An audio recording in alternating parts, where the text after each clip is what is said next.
আমি সিলেট অঞ্চলে গিয়েছিলাম প্রোগ্রাম করতে গত বছর। দেখেছি মানুষ বিশাল বিশাল জায়গা জুড়ে লন্ডন লন্ডন আমেরিকা এই আদলে বাড়িঘর নির্মাণ করছে, আবার 1 বছর নির্মাণ করার পর পরের বছর ভেঙে নতুন করে আবার করা শুরু করছে। কত শখ, কত টাকা পয়সা মানুষের। অথচ এই ধন সম্পদের হিসাব আল্লাহর কাছে কড়ায় গন্ডায় দিতে হবে না? একটা হাদিস পড়েছিলাম গতকালকেই, মনে হয় আবার পড়ছিলাম, যে গরিবরা 500 বছর আগে জান্নাতে যাবে ধনীদের চাইতে। গরিবরা জান্নাতে চলে যাচ্ছে, আর আপনার ধনীদেরকে ধন সম্পদের হিসেবের জন্য দাঁড় করিয়ে রাখা হবে। যাকাত দেওয়ার নাম নাই, উঁচু উঁচু বিল্ডিং নির্মাণের প্রতিযোগিতা চলছে। দুনিয়ার জীবনে টিকে থাকার জন্য এত কিছু প্রয়োজন আছে? নবী সাল্লাল্লাহু আলাইহি ওয়াসাল্লাম বলছেন যে দুনিয়াতে তুমি থাকো মুসাফিরের মতো, প্রয়োজন পূরণ হয়ে গেছে, যথেষ্ট। হ্যাঁ, অবশ্যই আমরা যদি সামর্থ্য থাকে 10 তলায় ইসলামী কোনো প্রতিষ্ঠান গড়ে তুলবো, কোনো সমস্যা আছে? দিনের বড় মার্কাজ গড়ে তুলবো, ইনশাআল্লাহ, কোনো সমস্যা? নিজে বাঁচার জন্য, ভোগ বিলাসের জন্য দুনিয়া থেকে মত্ত হয়ে থাকা যাবে? দুনিয়ার নেশা যাকে পেয়ে গেছে, আলী রাদিয়াল্লাহু আনহু বলেছেন, দুনিয়ার নেশা যাকে পেয়ে গেছে তার নেক আমল কমে গেছে। তিনি বলছেন দুনিয়া সাপের মতো, টাচ করতে মনে হবে খুব সফট, নরম। সাপ কিন্তু খুব নরম, সফট, কিন্তু এর মোহে মানুষ ঢুকে গেলে এর বিষাক্ত ছোবলে মানুষ গ্রাস হয়ে যাবে, টিকতে পারবে না। পরে আমি এদিকে আসছি ইনশাআল্লাহ। নবী সাল্লাল্লাহু আলাইহি ওয়াসাল্লাম একটা হাদিসে বলেছেন, এই মহাসাগরে আপনি যদি আঙ্গুল ঢুকিয়ে দেন, যতটুকু পানি হাতে লেগে থাকবে এর নাম দুনিয়া, বাকি সমস্ত পানি হচ্ছে আখিরাত। এটাই হয়তো ওই আয়াতের ব্যাখ্যা হতে পারে, বাল তুসিরুনাল হায়াতাদ দুনিয়া ওয়াল আখিরাতু খায়রুন ওয়া আবকা। তোমরা দুনিয়ার জীবনকে প্রাধান্য দিচ্ছ, কিন্তু আখিরাত চিরস্থায়ী এবং উত্তম। একটা হাদিসে পড়েছিলাম, নবী সাল্লাল্লাহু আলাইহি ওয়াসাল্লাম যাচ্ছেন সাহাবীদেরকে নিয়ে, রাস্তায় একটা মৃত ছাগলের বাচ্চা বা ওই বকরির বাচ্চা ছিল, মৃত। নবীজি বলছেন, এই মৃত ছাগলের বাচ্চাটা তোমরা কি 1 দিরহামের বিনিময়ে কিনতে চাও? সাহাবীরা বলছেন, বিনামূল্যে দিলেও তো কেউ নিবে না ইয়া রাসূলুল্লাহ সাল্লাল্লাহু আলাইহি ওয়াসাল্লাম। নবী সাল্লাল্লাহু আলাইহি ওয়াসাল্লাম বলছেন যে আল্লাহর কাছে এই পুরো দুনিয়ার মূল্য এই মৃত ছাগলের সমান নয়। নবীজি একটা হাদিসে বলেছেন সাল্লাল্লাহু আলাইহি ওয়াসাল্লাম, আল্লাহ পাকের কাছে যদি দুনিয়ার মূল্য একটা মাছির দানার পরিমাণ হতো, আল্লাহ পাক কোন কাফের মুশরিককে 1 ঢোক পানি খেতে দিতেন না। তো দেখুন ভাইরা, এই আহাদে আলাস্তুর কথা বলছিলাম, তখন আল্লাহ রাব্বুল আলামিন আদম সন্তানদেরকে জিজ্ঞাসা করেছিলেন যে আলাস্তু বিরাব্বিকুম, আমি কি তোমাদের রব নই? কি বলেছিলেন? আলাস্তু বিরাব্বিকুম, আমি কি তোমাদের রব নই? আমরা সবাই বলেছিলাম বেলা, অবশ্যই আল্লাহ আপনি আমাদের রব। এটা আমরা বলে এসেছি মহাবিশ্বে। আমরা এখন যেখানে বসবাস করছি এর উপরে 7 আসমান আছে। কত আসমান? 7 আসমান মানে 7 মহাবিশ্ব আছে। এক মহাবিশ্ব থেকে আরেক মহাবিশ্বের দূরত্ব হচ্ছে 500 বছরের রাস্তা। এরকম করে 7টা আসমান আছে। তার উপরে কুরসি, ওয়াসিআ কুরসিয়ুহুস সামাওয়াতি ওয়াল আরদ। তার উপরে আছে মহাসাগর, যার গভীরতা 500 বছরের পথ। তার উপরে আছে আরশে আজিম, যে আরশ বহন করে নিয়ে আসবে মাত্র 8 জন ফেরেশতা। কতজন? আরশের উপরে আল্লাহ রাব্বুল আলামিন সমুন্নত। আল্লাহু আকবার যে আমরা বলি, আল্লাহ পাক যে কত বড়, এখন চিন্তা করেন। আপনি যদি এই পৃথিবীটা ঘুরে দেখতে পারেন, বা আল্লাহ পাকের নিদর্শনগুলো ঘুরে দেখতে পারেন, এই প্রকৃতি, এই নদী, সমুদ্র, পাহাড়, ফুল ইত্যাদি, আপনার কলব যদি জিন্দা থাকে, আপনি বুঝতে পারবেন যে আল্লাহ রাব্বুল আলামিন শুধু সবচেয়ে মহান সত্তাই নন, বরং সবচেয়ে সেরা শৈল্পিক সত্তা। এত নিপুণতা, মানে আল্লাহ পাকের গায়রত, মর্যাদা, আল্লাহ রাব্বুল আলামিনের যে রুচিবোধ এত উচ্চ মানের। আজকে সকালে গোলাপ ফুল দেখছিলাম। কি ফুল ভাই? ফুল টুল দেখেন মাঝে মাঝে? গার্লফ্রেন্ডকে দেন নাকি? ওয়াইফকে দিবেন? কাকে দিবেন? বাসায় ওয়াইফকে দিবেন। ওয়াইফকে দিবেন, দিয়ে ভালোবাসার এজহার করবেন, বলবেন আমি তোমাকে অনেক ভালোবাসি। মেয়েরা এগুলোই চায় যে আপনি তাকে প্রশংসা করেন, ভালোবাসেন, আদর মহব্বত করেন। তারা এগুলোই মনে মনে চায়। হয়তো আপনাকে তারা বলে না, কিন্তু তারা এটাই চায়। যদি আপনি করতে পারেন, ইনশাআল্লাহ তারা আপনার কন্ট্রোলে থাকবে। যদি কাঠখোট্টা হয়ে থাকেন সাংসারিক জীবনে, তাহলে দেখবেন রসকস কমে গেছে আর কি। তখন স্ত্রীও খুঁজবে আরেকটা হ্যান্ডসাম ছেলে, হ্যাঁ, ফোনে, ওই কলিগের ওখানে, ব্যাংকে, অন্য জায়গায়। এখন তো ফ্রি মিক্সিং এর যুগ। বাসায় স্বামী থাকবে, বাইরে একটা ছেলে প্রেম হবে। আবার দেখা যাবে আপনারও মন উঠে যাচ্ছে আপনার কাছে, আপনার নিজের স্ত্রীকে ভালো লাগছে না, অন্য মেয়েকে ভালো লাগছে। সাংসারিক জীবনটাকে মধুর রাখার জন্য নবী সাল্লাল্লাহু আলাইহি ওয়াসাল্লামের সুন্নতগুলো পালন করতে হয়। স্ত্রীকে হাদিয়া দিবেন, তোহফা দিবেন, ভালোবাসবেন, এবং সে আপনাকে কষ্ট দিবে এটা ধরে নেবেন। সে আপনাকে সারা জীবন কষ্ট দিবে এটা আপনি মাথায় সেট করে নেবেন। ইনস্টল দিবেন, সফটওয়্যার ইনস্টল দিই না আমরা, প্লে স্টোর থেকে অ্যাপস ইনস্টল করেন না, আপনার লাইফে একটা অ্যাপস ইনস্টল করবেন যে স্ত্রী আপনাকে কষ্ট দিবে। তখন আপনার কাজ হচ্ছে মান সামাতা নাজা, যে ব্যক্তি চুপ থাকবে সে নাজাত পাবে। আর যদি আপনি চাপ দিতে চেষ্টা করেন তাহলে এই সম্পর্কটা ভেঙে যাবে। একটা হাদিস বলে দিই, যেহেতু প্রসঙ্গটা এসে গেছে, যে ইবলিসের সিংহাসন হচ্ছে মহাসাগরের উপরে। কোথায়? মহাসাগর। ইবলিস দিন শেষে ওর সব চেলাচামুন্ডাকে ডেকে বলে যে তোমরা আজকে কি করছো। একজন বলে যে আমি আজকে একজনকে মদ খাওয়াই দিছি, একজনকে আমি আজকে জেনা করাই দিছি, একজনকে আমি খুন করাই দিছি। ইবলিস বলে যে আসলে কিছুই করো নাই তোমরা। তো একজন এসে বলে যে আমি আজকে অমুক পরিবারের মধ্যে স্বামী স্ত্রীর মাঝখানে বিচ্ছেদ ঘটাই দিছি। তখন ইবলিস তাকে কাছে ডেকে নিয়ে আসে, নিয়ে এসে মেডেল পরায় দেয়, গোল্ড মেডেল দিয়ে বলে যে হ্যাঁ তুমি একটা কাজের কাজ করছো। দেখলে ইজহার করবেন, পরিবার সুন্দর হবে ইনশাআল্লাহ। আমরা দোয়া করি আল্লাহ পাক আমাদের পরিবারগুলোকে জান্নাতি পরিবার বানিয়ে দিন, স্বামী স্ত্রীর মধ্যে মিল মহব্বত বাড়িয়ে দিন। আসলে স্ত্রীর জন্য স্বামীর চেয়ে আপন কেউ হয় না, আর স্বামীর জন্যও স্ত্রীর চেয়ে আপন কেউ হবে না। আবার স্ত্রীর অধিকার দিতে গিয়ে মাকে আবার ফেলে দিয়েন না, যার যার অধিকার তার তার জায়গায় সমানভাবে দিবেন ইনশাআল্লাহ। আপনি ইনসাফ কায়েম করবেন। মনে রাখবেন যে পুরুষ মানুষ কিন্তু বোকা। পুরুষ মানুষ কি কারণ কি জানেন? সারা জীবন তারা স্ত্রী সন্তান পরিবার পরিজন সবার জন্য অনেক কিছু করে ঠিকই, এবং এগুলো করতে গিয়ে তারা আল্লাহর পথ থেকে দূরেও সরে যায়, নামাজ ছেড়ে দেয়, কমিয়ে দেয়, আমল কমে যায়, দুনিয়ার ব্যস্ততা বেড়ে যায়। শেষ বয়সে সেই পুরুষ আবার একা হয়ে যায়। আল্লাহ রাব্বুল আলামিন আমাদের সবচেয়ে আপন সত্তা, বাকিরা আমাদের দুনিয়ার প্রয়োজন। এটা মাথায় রেখে চলতে হবে। আল্লাহ তৌফিক দান করুন, আমিন। বলছিলাম এজাহারের কথা। এই যে আকাশের তারার কথা বলেছি, স্ত্রীকে নিয়ে মাঝে মাঝে আকাশের তারা দেখবেন, এটা সুন্নত। স্ত্রীকে নিয়ে রাত্রেবেলা একটু হাঁটাহাঁটি করেন, গল্প গুজব করেন, সুন্নত। অনেক সুন্নত কিন্তু উঠে গেছে এখন। মাঝে মাঝে খেতে বসবেন, একটা প্লেটে খায়েন। বাসায় কি একটা প্লেট আছে? সব তো সেপারেট প্লেট। একটা প্লেট, বড় প্লেট, এরকম বড় প্লেট আছে বাসায়? প্লেট বুঝতে পারছেন কিনা? থালা থালা, এক প্লেটে খাওয়ার অভ্যাস করেন। নবী সাল্লাল্লাহু আলাইহি ওয়াসাল্লামের একটা হাদিস এমনও আসছে, আয়েশা রাদিয়াল্লাহু আনহা সম্পৃক্ত, একসাথে গোসলও করেছেন তারা। চিন্তা করা যায় এখন? একসাথে গোসলও করেছেন। আয়েশা রাদিয়াল্লাহু আনহা বলতেন যে আমার হাতের সাথে নবী সাল্লাল্লাহু আলাইহি ওয়াসাল্লাম হাত টাচ লাগতেছিল পানি নেওয়ার সময়। আমরা কারাগারি করতেছি পানি নেওয়ার সময়, কে আগে পানি নেবে। ইসলাম এর মধ্যে সবকিছুর সমাধান নাই। যদি আমরা সত্যি জানতাম যে ইসলাম কি জিনিস, আমরা কোশ্চিন গেলেও পশ্চিমাদের কাছে হাত পাততাম না। ইসলাম এমন একটা religion, complete code of life, যেখানে প্রতিটা বিষয়ের হেদায়েত আছে, এমনকি পরিবারের এই ছোট ছোট বিষয়গুলো। স্ত্রীকে মাঝে মাঝে হাতে খাইয়ে দিবেন, সুন্নত, নেকি পাবেন। সবচেয়ে উত্তম খরচ সেটা, যেটা আপনি আপনার পরিবারের পিছনে করেন। আকাশে মাঝে মাঝে তারা এবং চাঁদ দেখবেন স্ত্রীকে নিয়ে। এইখান থেকে কথা এদিকে এসেছে। কেন তারার সাথে তুলনা করছি জানেন?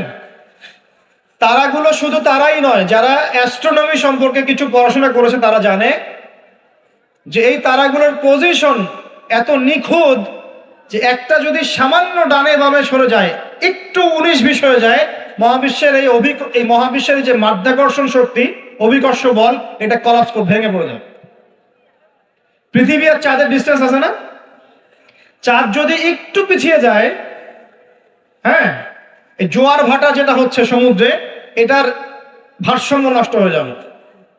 সূর্য আর পৃথিবীর একটা ডিস্টেন্স আছে না? সূর্য যদি এক ইঞ্চি সামনে চলে আসে, এক হাত সামনে চলে আসে, পৃথিবীর অর্ধেকের বেশি অংশ মরুভূমি হয়ে যাবে। আর যদি সূর্য এক হাত পিছনে চলে যায়, অল্প একটু পিছনে চলে যায়, তাহলে পৃথিবীর একটা বড় অংশ বরফে ঢেকে যাবে। কোন সত্তা এত নিপুণ ভাবে এগুলো সৃষ্টি করেছে? এখন নাস্তিকরা বলছে তো আল্লাহ বলে কেউ নাই। তাদের ধারণা এগুলো এত নিপুণ ভাবে মহাবিশ্বটা অটোমেটিকলি হয়ে গেছে, নাউজুবিল্লাহ, এমনি এমনি হয়ে গেছে। মানে আবু হানিফা রাহিমাহুল্লাহ একটা ঘটনা মনে পড়লো, যে নাস্তিকদের সাথে বাহাস হবে, তো তিনি নাই, সকাল থেকে তিনি আসছেন না। তো নাস্তিকরা খুব উৎফুল্ল, জিন্দিক তারা খুব উৎফুল্ল যে আজকে বাহাসে আমরা জিতে গেছে, আবু হানিফা রাহিমাহুল্লাহ তো নাই। আচ্ছা, আবু হানিফা রাহিমাহুল্লাহর আসল নাম কি বলেন দেখি? ও ওলামা কেরাম কেউ বলবেন না, আমি ইয়াং জেনারেশনের দৃষ্টি আকর্ষণ করছি। বলেন, নোমান বিন সাবিত। আল্লাহ পাক কোরআনে এই তারাগুলোর পজিশনের কসম করেছেন। কোরআনের আয়াতগুলোকে আকাশের তারার সাথে তুলনা করা হচ্ছে কেন? কারণ তারাগুলো আপনাকে পথ দেখাবে। কি দেখাবে?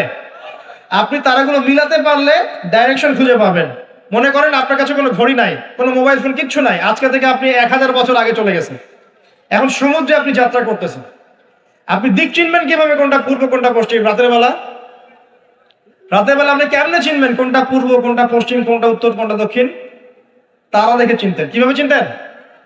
আকাশের তারা দেখে আগেকার নাবিক যারা ছিলেন, সেইরার, তারা দিক চিনতেন।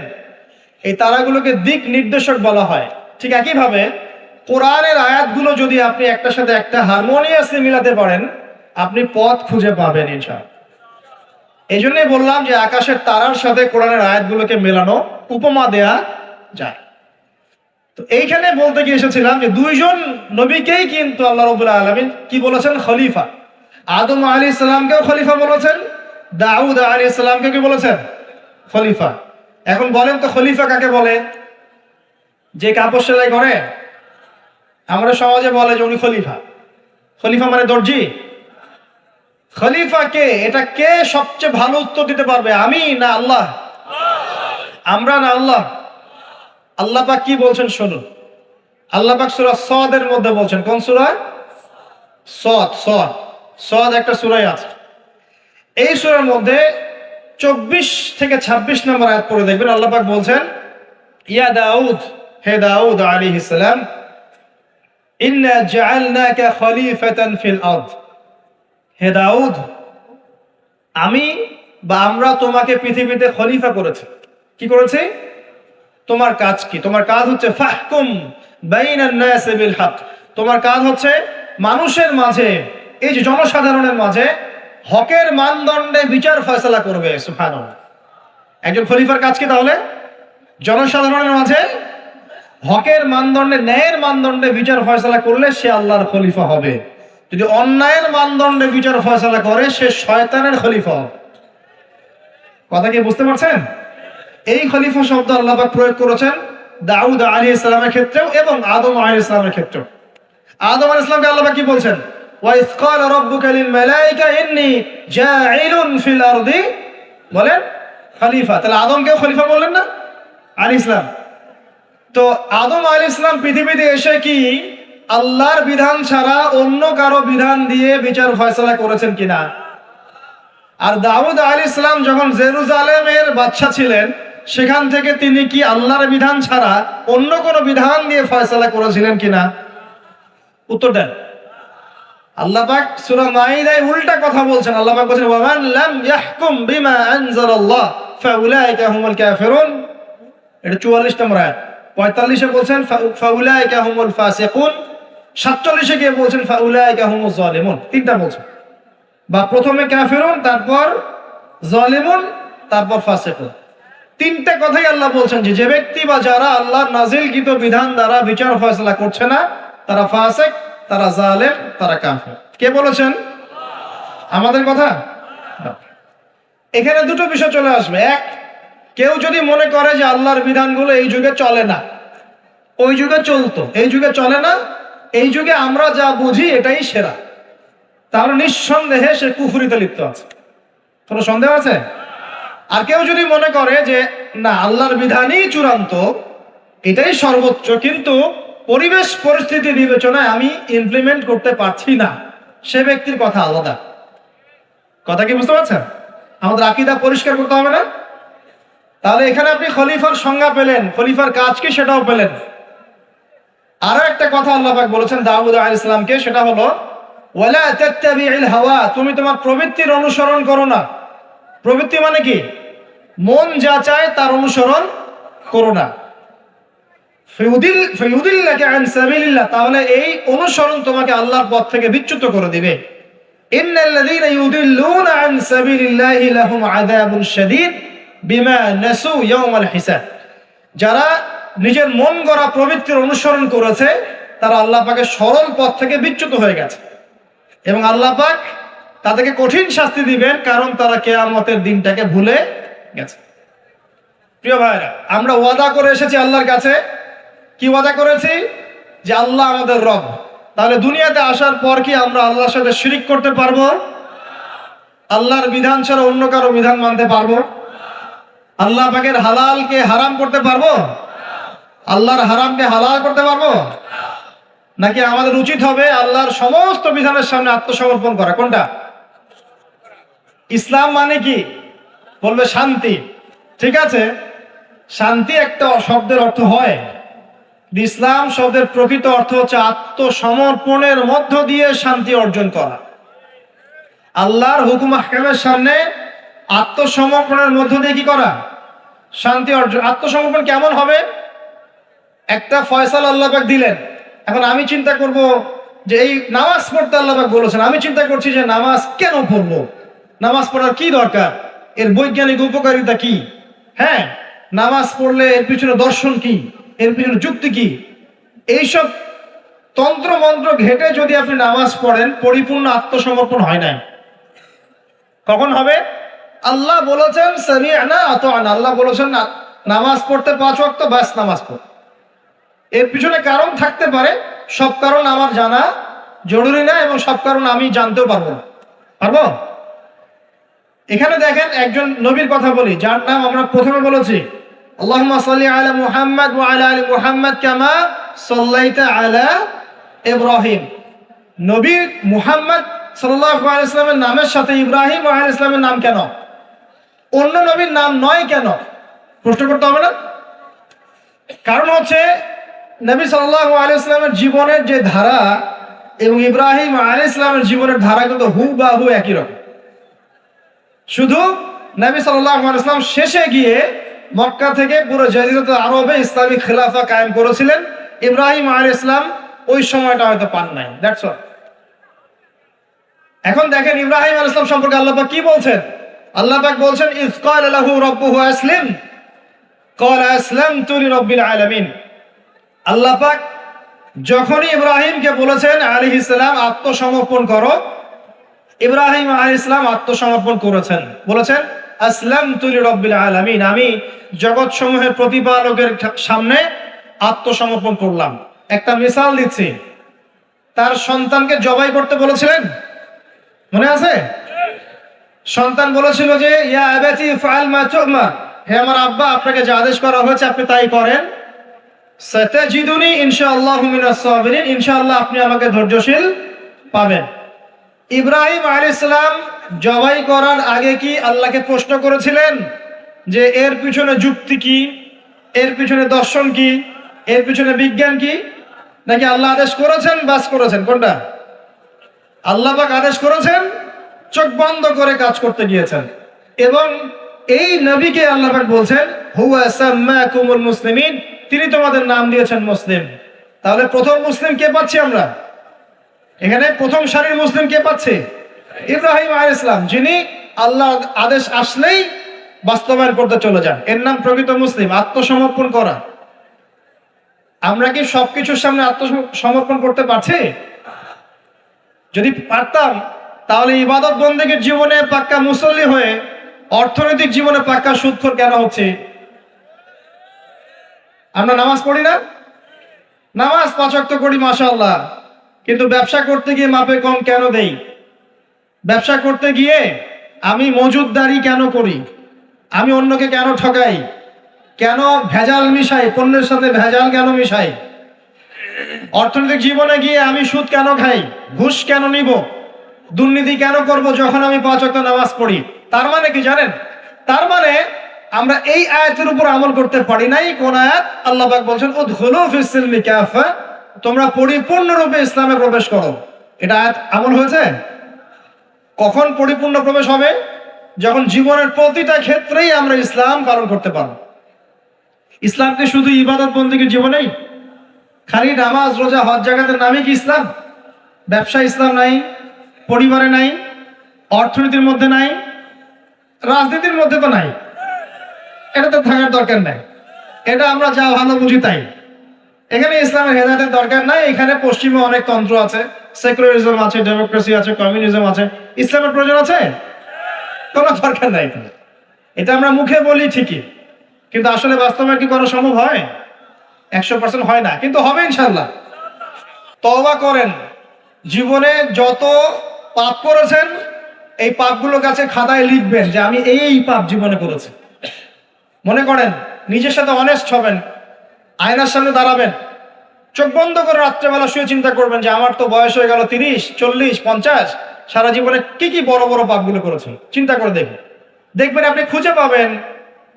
আমি দোয়া করি যে আপনি খুঁজে না পান, কিন্তু পাবেন ইনশাআল্লাহ।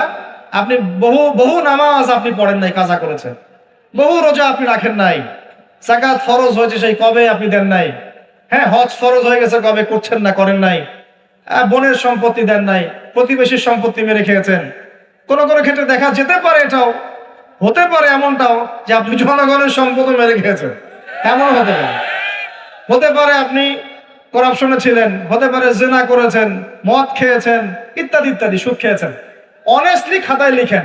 লেখার পরে শেষ রাত্রে উঠে চোখের পানি ছেড়ে দিয়ে আল্লাহর কাছে 2 রাকাত নামাজ পড়ে বলেন আল্লাহুম্মা আনতা রাব্বি লা ইলাহা ইল্লা আনতা খালাকতানি আনা আবদুক ওয়া আনা আলা আহদিক ওয়া ওয়া'দিকা মাস্তাতা'ত আউযু বিকা মিন শাররি মা সানা'ত আবুউ লাক বিনি'মাতিকা আলাইয়া ওয়া আবুউ বিযামবি ফাগফিরলি ফাইন্নাহু লা ইয়াগফিরু যুনুবা ইল্লা আনতা। এটা সাইয়্যিদুল ইস্তিগফার, ইস্তিগফারের সর্দার। যে ব্যক্তি সকালে পড়বে, রাত্রের আগে যদি মারা যায় জান্নাতি, রাত্রে পড়বে সকালের আগে মারা গেলে জান্নাতি। হিসনুল মুসলিম বইয়ের মধ্যে আছে। কোন বই? হিসনুল মুসলিম। তোমরা যে ফোন সারাদিন চালাও, ভালো কিছু অ্যাপস ডাউনলোড করো। হিসনুল মুসলিম একটা অ্যাপসও আছে, ডাউনলোড করে দেখো, সব দোয়া কালামগুলো এখানে দেয়া আছে। আছে না? আচ্ছা, এটা যদি না পড়েন এতটুকু বলবেন আস্তাগফিরুল্লাহাল্লাযী লা ইলাহা ইল্লা হুয়াল হাইয়ুল কাইয়্যুম ওয়া আতুবু ইলাইহি। চোখের পানি ছেড়ে দিয়ে পাপ থেকে তওবা করে আগে ফিরে আসতে হবে। এটা কাজ নাম্বার 1। এটা কত নাম্বার কাজ? 1 নাম্বার কাজ। কারণ আমরা জানি না যে আমরা কে কতদিন বাঁচবো, জানি? কিন্তু মানুষের চলাফেরা দেখলে মনে হয় যে মানুষ জানে। হ্যাঁ, যুবকদেরকে বলবেন যে দিন শিখতে আসছো না কেন? বলবে যে শেষ বয়সে শিখবো ইনশাআল্লাহ। বিশ্বাস করেন, এই কথাটা শোনেন, যদি কোনো ব্যক্তি যুবক, স্পেশালি যুবক যার যৌবনের তাড়না আছে, এই যুবক যদি পবিত্র জীবন যাপন করতে পারে, আল্লাহ পাক ওই যুবককে দেখে অবাক হয়ে যান। এবং কেউ যদি প্রকাশ্য গোপন জেনা থেকে বেঁচে থাকতে পারে, সাক্ষাৎ মৃত্যুর হাত থেকে আল্লাহ তাকে বাঁচাতে পারেন। আমি দলিল ছাড়া কথা বলবো না, এখানে দলিল দিচ্ছে শোনেন। 3 জন ব্যক্তি বের হয়েছে, ঝড়, বিশাল ঝড়, গুহায় আশ্রয় নিয়েছে, ঝড়ে পাথর দিয়ে গুহার মুখ বন্ধ হয়ে গেল। এটা হাদিস, কিন্তু আলেম ওলামারা জানবেন। আপনাদেরকে বলছেন হাদিসে আছে কিন্তু। এখন গুহার মুখ খোলার কোনো অপশন নাই। এখন 3 জন পরামর্শ করছে, আমাদের কিছু নেক আমল দিয়ে আল্লাহর কাছে দোয়া করি, চল। নেক আমলের ওসিলা দিয়ে দোয়া করা যায়। নেক আমলের ওসিলা করে দোয়া করতে হয়, এটা একটা ভালো কাজ। সদকা করেছেন, এই ওসিলায় দোয়া করেন যে আল্লাহ আমি সদকা করেছি, আল্লাহ এই ওসিলায় আমার রোগটা ভালো করে দাও, আমার মাকে শেফা দিয়ে দাও, ইত্যাদি ইত্যাদি। আর আমরা সদকা করলে আগে নাম লিখাই, অমুক সাহেব 5000, অমুক 1000, অমুক 200। আরে ভাই, সদকা করলাম তো আল্লাহর জন্য, মানুষকে জানানোর কি দরকার আছে? এই লৌকিকতা ত্যাগ করতে হবে না? রিয়া বা গোপন শিরক, মানে মানুষ অন্যকে দেখানোর জন্য আমল করি না আমরা এটা? যখন মৌসুম আসবে তখন বলবে যে আমরা মুসলিমদের সাথেই আছি, আপনার রায়টা আমার পক্ষে দিয়েন, ঠিক আছে? তখন মৌসুম শেষ, ভুলে যাবে মানুষ মানুষকে। শোনেন, একজন দোয়া করছে, আল্লাহ আমার বৃদ্ধ পিতামাতা ছিল, তাদেরকে দুধ পান না করে আমি দুধ পান করতাম না, আমার সন্তানদেরকেও পান করাতাম না। এই আমলটা আল্লাহ যদি তোমার কাছে কবুল হয়, আল্লাহ তুমি আজকে এই পাথরটা সরিয়ে দাও। পাথরটা একটু সরে গেল। সুবহানাল্লাহ। পাথর আল্লাহর হুকুম শোনে না? শোনে না? আগুন আল্লাহর হুকুম শোনে নাই? ইব্রাহিম আলাইহিস সালামকে ফেলা হচ্ছে, আল্লাহ পাক বললেন না ইয়া নারু কুনি বারদান ওয়া সালামান আলা ইব্রাহিম? আগুন ঠান্ডা হয়ে যায়নি? এই প্রকৃতি আল্লাহর কথা শোনে। দুইটা মাখলুক আল্লাহর কথা খালি শোনে না। দুইটা মাখলুক আছে আল্লাহর কথা শোনে না। এক নাম্বার হচ্ছে মানুষ, আর দুই নাম্বার কি? জিন। আর এই জন্য এই দুই শ্রেণীর ব্যাপারে আল্লাহ পাক বলেছেন ওয়ালাকাদ যারানা লিজাহান্নামা কাসীরাম মিনাল জিন্নি ওয়াল ইনস। আমি জাহান্নাম পরিপূর্ণ করব প্রচুর মানুষ আর জিন দ্বারা। নাউযুবিল্লাহ। আগে মনে করতাম যখন বয়সটা আরো কম ছিল যে আল্লাহ পাক মানুষকে কিভাবে জাহান্নামে দিতে পারবেন, আল্লাহ পাক গফুর রহিম। এখন বুঝতে পারছি পরিবেশ দেখে, এই বিশ্ব বৈশ্বিক প্রেক্ষাপট দেখে, গবেষণা করে, পড়াশোনা করে, যে জাহান্নামে যাওয়ার উপযুক্ত যদি কোনো প্রাণী থেকে থাকে সেটা হচ্ছে মানুষ। জানেন, জাহান্নামে যাওয়ার যে উপযুক্ত কোনো প্রাণী এই মহাবিশ্বে থাকে সেটা হচ্ছে মানুষ। এই জন্য আল্লাহ রসুল একটা হাদিসে বলেছেন 1999 জন মানুষ যাবে জাহান্নামে। বলেন নাউজুবিল্লাহ। আবার এমন হাদিস আছে যে বিনা হিসেবে 70,000 মানুষ যাবে জান্নাতে। কোনো হিসাব নাই, বিনা হিসাবে জান্নাত। আবার একটা হাদিসে আসছে প্রত্যেক হাজারের সাথে 70,000 করে। সাহাবীরা খুশি হয়ে গেলেন যখন তারা জানলেন যে বেশিরভাগ জান্নাতি হবে উম্মতে মুহাম্মাদের। সুবহানাল্লাহ। উম্মতে মুহাম্মাদের জান্নাতে যাওয়ার একটা হাদিস বলে দেব। একটা হাদিসের আমল করতে পারবেন? মেরাজের রাতে নবী সাল্লাল্লাহু আলাইহি ওয়াসাল্লামকে আল্লাহ পাক ওয়াদা করেছেন, হে মুহাম্মদ সাল্লাল্লাহু আলাইহি ওয়াসাল্লাম, তোমার উম্মতের মধ্যে যে কোনো ব্যক্তি যদি শিরিক না করে মারা যায়, আকাশ জমিন সমান পাপ থাকলেও আমি আল্লাহ তার সামনে আসমান জমিন সমান ক্ষমা নিয়ে হাজির হব। শিরিক না করে মারা গেলেই জান্নাতে যাবে ইনশাআল্লাহ। যদি সে চুরিও করে, জেনাও করে, ইনশাআল্লাহ আল্লাহ পাক হয়তো শাস্তি দিয়ে তাকে মাফ করে দিবেন। মৃত্যুর যন্ত্রণায় অনেক গুনাহ মাফ হয়ে যাবে ইনশাআল্লাহ। কবরের আযাবে অনেক পাপ মাফ হয়ে যাবে ইনশাআল্লাহ। আবার হাসরের মাঠেও মানুষ দাঁড়া থাকবে 50,000 বছর, এই কষ্টেই অনেক গুনাহ মাফ হয়ে যাবে ইনশাআল্লাহ। আল্লাহ পাক তার রহমতের চাদরে ঢেকে নেবেন, ইনশাআল্লাহ গুনাহ মাফ হবে। শিরকের পাপে যাওয়া যাবে না, আল্লাহ তৌফিক দান করুন। আরেকজন ব্যক্তি বলছে, আল্লাহ একজন কৃতদাস ছিল আমার, সেই কৃতদাসকে সেই কৃতদাস আমার কাছে কিছু টাকা পেত। কি পেত? তো সেই টাকা দিয়ে আমি গবাদি পশু কিনেছিলাম। এই গবাদি পশু অনেক বংশবৃদ্ধি হয়েছে। অনেক দিন পর সে এসে বলছে আমার টাকা দাও। তা আমি বলেছিলাম সব এই গবাদি পশু তোমার, সব নিয়ে যাও। সে বলছিল যে আমার সাথে ঠাট্টা মশকরা করছো না। তখন সেই ব্যক্তি বলছে, না ঠাট্টা করছি না, তোমার টাকা থেকে কিনেছিলাম, এর বংশবৃদ্ধি হয়েছে, সবই তোমার, তুমি নিয়ে যাও। তিনি বলছেন, আল্লাহ এই দানটা যদি তোমার কাছে পছন্দ হয়ে থাকে, আল্লাহ আজকে এই মুখটা তুমি সরিয়ে দাও, পাথরটা সরিয়ে দাও। পাথর একটু সরে গেল। আরেকজন ব্যক্তি যার কথা আমি আপনাকে বলছি, এই যে গোপন পাপ, জেনা, free mixing, girlfriend boyfriend culture, এই সংস্কৃতির মধ্যে যারা আছেন তাদের জন্য এই লাইনটুকু। এই ব্যক্তি বলছেন, হে আল্লাহ আমার একজন চাচাতো বোন ছিল। কে ছিল? কাজিন চাচাতো বোন। সে খুবই সুন্দরী ছিল, মাশাআল্লাহ। আল্লাহ পাক মেয়েদেরকে চমৎকার সৌন্দর্য দিয়ে সৃষ্টি করেছেন, করেন নাই? যুজ্জিনা লিন-নাস হুব্বুশ শাহাওয়াতি মিনান নিসা। মেয়েদের মধ্যে পুরুষদের সবচেয়ে বেশি খায়েশাত আছে, ফায়েশাত আছে, মানে খায়েশ, প্রবৃত্তির তাড়না আছে, সৌন্দর্য আছে, চাওয়া। তো চাচাতো বোনকে আমি খুব ভালোবাসতাম এবং আমি তাকে পেতে চাইতাম। একদিন সে আমাকে শর্ত দিল, 100 স্বর্ণ মুদ্রা দিলে আমি রাজি। বুঝতে পারছেন কথা কি? ব্যাখ্যা করতে হবে। 100 স্বর্ণ মুদ্রা দিলে আমি রাজি আছি। ওই যে বলে নিজের পায়ে দাঁড়াও, একটা চাকরি করো, তারপর আমি রাজি। বলেনি আপনাকে? একটু টাকা পয়সা আর্ন করো, তারপর আমি তোমারই। আর এই করতে করতে প্রত্যেক দিন আপনার কাছ থেকে মনে করেন প্রত্যেক ডেটে 1000-1200, 1000, 2000 খাইতেই আছে। আর আপনি তো সদকা জারিয়া করতেছেন নাকি? এটা সদকা জারিয়া না গুনাহে জারিয়া? তো এইবার এই ব্যক্তি প্রচন্ড পরিশ্রম করে 100 স্বর্ণ মুদ্রা জোগাড় করলো, বাপরে বাপ কি একটা অবস্থা। তারপরে সে 100 স্বর্ণ মুদ্রা এনে এই চাচাতো বোন এই পাথরটা পুরোটাই সরে গেল। আলহামদুলিল্লাহ। আমি দলিল দিলাম আপনাকে যে দেখেন, যদি আপনি জেনা থেকে দূরে থাকতে পারেন, আল্লাহ পাক আপনার সব পাপ তো মাফ করে দিবে ইনশাআল্লাহ। আল্লাহ পাক আপনাকে সাক্ষাৎ মৌতের মতো বিপদ থেকে বাঁচাতে পারবেন ইনশাআল্লাহ। প্রিয় ভাইরা, তাহলে আমাদের প্রথম কাজ তওবা করে ফিরে আসা। তৃতীয় কাজ হচ্ছে একজন ব্যক্তিকে আদর্শ মেনে পুরো জীবনটা তার আদর্শ করে তোলা। উঠা বসা চলা ফেরা ঘুম খাওয়া দাওয়া এভরিথিং পারবেন।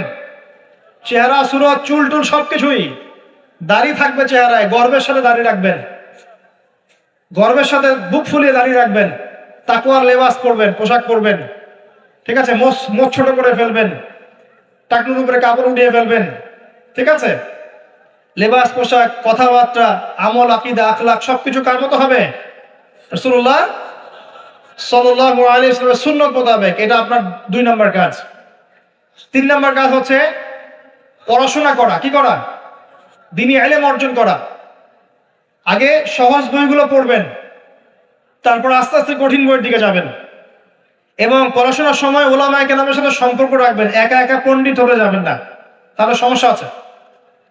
একা পণ্ডিত অনেক মানুষ এখন বলে যে আলেম ওলামাদের সাথে সম্পর্ক রাখার দরকার নাই, বইপত্র নিজে পড়বা, বুখারী মুসলিম তিরমিজি নাসাই আবু দাউদ মিশকাত সব নিজে পড়ে নিজে ইস্তিহাদ করে মুস্তাহিদ হয়ে যাবে। এরকমও ফিতনা কিন্তু চলছে সমাজে, এগুলো ভয়ঙ্কর ফিতনা।